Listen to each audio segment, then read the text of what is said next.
जब मैंने अमरकंटक से चलना शुरू किया था ना, तो मुझे सच में पता नहीं था कि मैं यहाँ तक आ भी पाऊंगा। ना कोई तैयारी थी, ना ही मुझे भरोसा था, पर वो चलती गई और मैं भी चलता गया। रास्ता कभी भी आसान नहीं था। नदियाँ मिली, पहाड़ चढ़े, मैदानों ने थकाया, जंगलों ने डराया, सूरज ने आग उगली और कभी कभी बारिश ने भिगाया। कभी गरजते बादल, कभी तपती दोपहरी, कभी आदिवासियों के गाँव, कभी बुंदेलखंडी मिठास, कभी निमाड़ का प्यार और कभी मालवा की ठंडी ठंडी सी मिट्टी, और फिर आखिर में गुजरात के रंग। भाषाएं बदली, पहनावे बदले, खान पान, संस्कृति, परंपरा, लोग, सब कुछ बदल गया। चलते चलते एक टाइम ऐसा भी लगा कि वो शूलपाड़ी के बंजर पहाड़ कभी पार नहीं होंगे। शरीर हार मानने लगा था, पर हमेशा से कोई हमारे साथ में था, जो हमें दिखता तो नहीं था पर हमेशा हमारे साथ रहता था। और आज जब नर्मदा सागर संगम को नाव से पार कर उत्तर तट पे पहुंच चुका हूं, तो एक अजीब सी हलचल है। मुझे अभी विश्वास नहीं हो रहा है कि मैंने ये किया है। मैंने एक बाल स्वरूप नर्मदा को विकराल स्वरूप लेते देखा है। कभी इतनी शांत की एक बूंद की आवाज ना आए, और कभी इतनी उग्र की चट्टानों को हिलाकर रख दें। सब कहते हैं ना, जिंदगी को समझने के लिए भारत को समझो। तो हाँ, अब मैं कह सकता हूँ कि मैंने भारत देखा है। मैंने उसको छुआ है, उसको जिया है, उसको महसूस किया है। मैंने सच में भारत देखा है। उसकी नदियाँ, उसके जंगल, उसके लोग, उसका सुख, उसका दुख, उसका संघर्ष, मैंने सब कुछ अपने पैरों से महसूस किया है इन 1600 किलोमीटर में।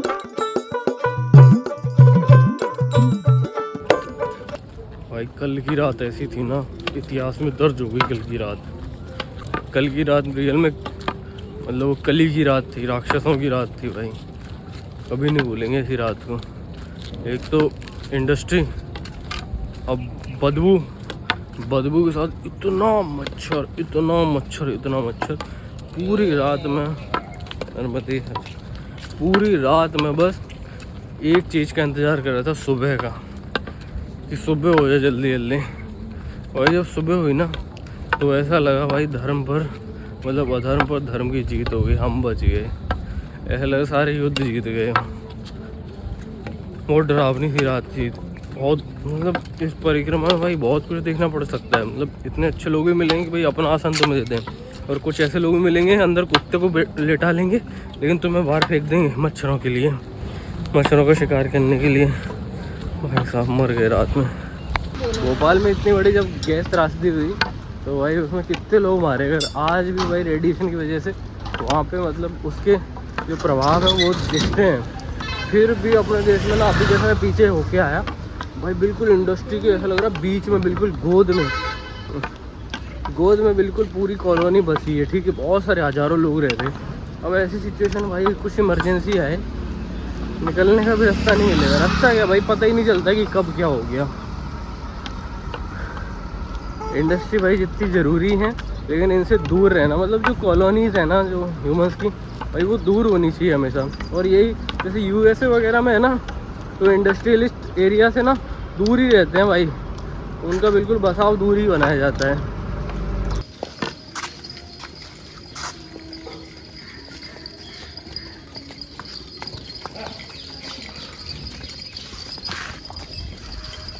कहने को गुजरात ड्राई स्टेट है, पर हर जगह दारू मिलती है। गली गली में बेवड़े पड़े मिल रहे हैं। बिहार में भी बैन है दारू, बट वहाँ पे मिलती है। अब तो एमपी में भी एमपी के कुछ डिस्ट्रिक्ट में बंद हो गई है, बट सब जगह अवेलेबल है दारू। तो कितनी तगड़ी ढलान है।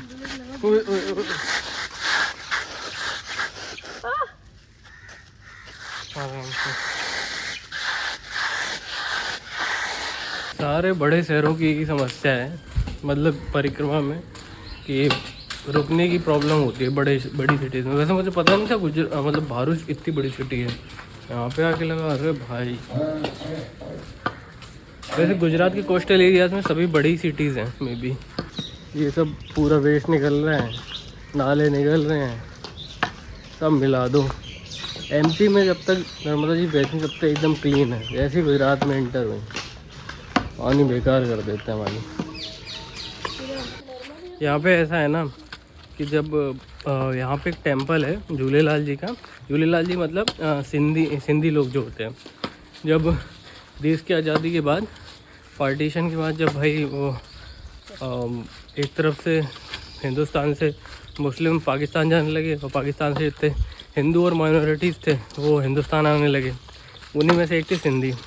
तो सिंधी जब पाकिस्तान छोड़ के आए, तो सबसे पहले वो यहीं पे आए थे, और यहीं पे उन्होंने पहली जोत जलाई थी। देश में जितने भी सिंधी मंदिर है ना, सब इसके बाद बने। यहीं से वहाँ पर जोत ले जाई गई, लेकिन ये है इंडिया का फर्स्ट सिंधी टेम्पल।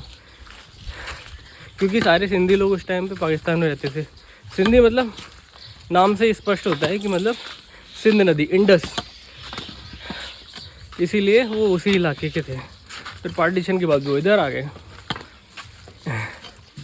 और वहाँ टेम्पल से हमें मिला एक ये पेन है, पेन के अलावा बिस्किट और पिस्ता का पैकेट है।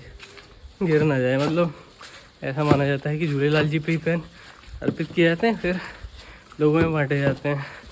तो जो भी कोई मैसेज हो इन पेन से लिखा जाए तो अच्छा होता है। अभी सामने दिख रहा है ना, वो गोल्डन ब्रिज है जो 5 धातुओं से मिलके बना है। अभी उधर से लाइट पड़ रही तो दिख नहीं रहा, वरना कलर चमकता है, पूरा गोल्डन है। और अभी हम हैं भारूच में, यहाँ पे ये ब्रिज है।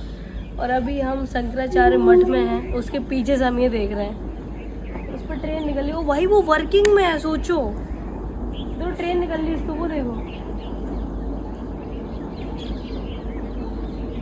मैं जानता हूँ आज हो सकता है वो पुरानी वाली वाइब ना आई हो, और कुछ लोग तो यहाँ पहुँचने से पहले ही वापस जा चुके हों, पर सच्ची में इसमें मेरी कोई गलती नहीं है, क्योंकि मेरे आईफोन और हार्ड डिस्क दोनों की स्टोरेज फुल हो चुकी है। अब मेरे पास केवल 3 ऑप्शन है, बिना कुछ रिकॉर्ड किए बस परिक्रमा करूँ। दूसरा ऑप्शन है दूसरी हार्ड डिस्क ऑर्डर करूँ, पर प्रॉब्लम ये है कि मैं परिक्रमा के दौरान कोई भी कॉमर्शियल काम नहीं कर सकता, और ऑर्डर करूँ भी तो किस एड्रेस पर, मतलब अगले दिन का मुझे खुद नहीं पता तो एड्रेस क्या डालूंगा। तीसरा है घर जाकर डेटा पेस्ट करूँ और वापस आकर परिक्रमा शुरू करूँ, मतलब परिक्रमा खंडित कर लूं। ये 3 ऑप्शन है, और क्या करना है मुझे तो नहीं पता, ये काम मैं आपके ऊपर छोड़ता हूँ। तब तक के लिए नर्मदे हर।